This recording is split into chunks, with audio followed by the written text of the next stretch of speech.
Dalam agama Islam, pernikahan ibadah yang mulia dan suci. Untuk itu, menikah tidak boleh dilakukan secara sembarang. Karena bentuk ibadah terpanjang dan selayaknya dapat dijaga hingga maut memisahkan. Pernikahan sejatinya bukan hanya menyatukan dua insan untuk membangun rumah tangga saja. Ada beberapa tujuan pernikahan yang seharusnya dipahami oleh umat Islam. Berdasarkan Al-Quran dan hadis Nabi, apa tujuan menikah dalam Islam? Yang pertama, menjalankan perintah Allah. Tujuan menikah dalam Islam yang utama untuk menjalankan perintah Allah. Dalam Al-Quran Surah An-Nur ayat 32, Allah memerintahkan hambanya agar menikah dan tak mengkhawatirkan soal rezeki, sebab Allah akan mencukupinya. Dan kawinkanlah orang-orang yang sendirian di antara kamu dan orang-orang yang layak berkawin dari hamba-hamba sahayamu yang laki-laki dan hamba-hamba sahayamu yang perempuan. Jika mereka miskin, Allah akan memampukan mereka dengan karunia-Nya, dan Allah maha luas pemberiannya, lagi maha mengetahui. Yang kedua, menyempurnakan separuh agama. Salah satu keutamaan menikah ini untuk menyempurnakan separuh agama. Mengapa demikian? Para ulama menjelaskan bahwa umumnya merusak agama seseorang adalah kemaluan dan perutnya. Nikah berarti membentengi diri dari salah satu, yaitu zina dengan kemaluan. Dari Anas bin Malik radhiyallahu anhu, ia berkata bahwa Rasulullah bersabda, ini di hadis Al-Baihaqi, jika seseorang menikah, maka ia telah menyempurnakan separuh agamanya. Karenanya bertakwalah pada Allah pada separuh yang lain.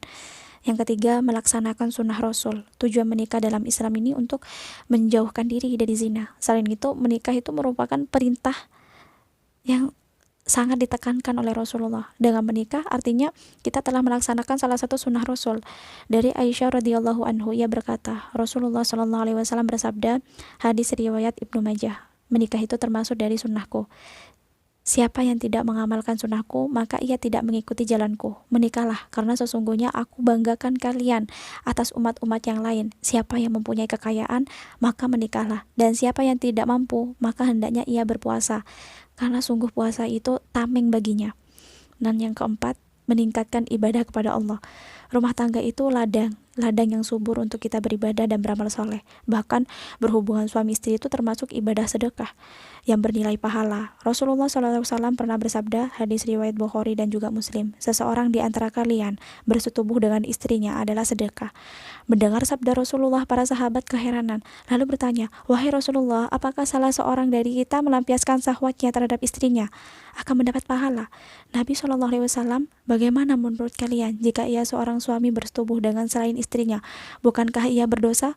Begitu pula jika bersetubuh dengan istrinya di tempat yang halal, dia akan memperoleh pahala. Nah, yang kelima, membentengi diri dan juga menundukkan pandangan. Pernikahan ini ibadah yang bertujuan untuk menjaga kehormatan diri dan terhindar dari hal-hal yang dilarang agama. Menikah juga dapat membuat kita lebih mudah untuk menundukkan pandangan sehingga lebih mudah terhindar dari zina. Ini di hadis Bukhari, Muslim, Tirmizi. Wahai para pemuda, barang siapa di antara kalian berkemampuan untuk menikah, maka menikahlah. Karena nikah itu lebih menundukkan pandangan dan lebih membentengi farji, kemaluan. Dan barang siapa yang tidak mampu, maka hendaklah ia saum, puasa. Karena saum itu dapat membentengi dirinya dari godaan-godaan setan. Nah, yang keenam itu mendapatkan ketenangan hati.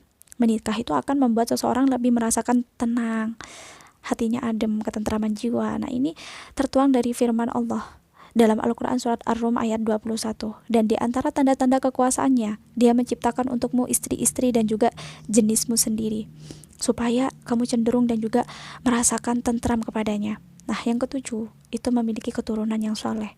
Selain diperintahkan oleh Allah untuk menikah, juga bertujuan untuk memperoleh keturunan yang soleh-soleha, sebagaimana firman Allah dalam Al-Quran Surat An-Nahl ayat 72.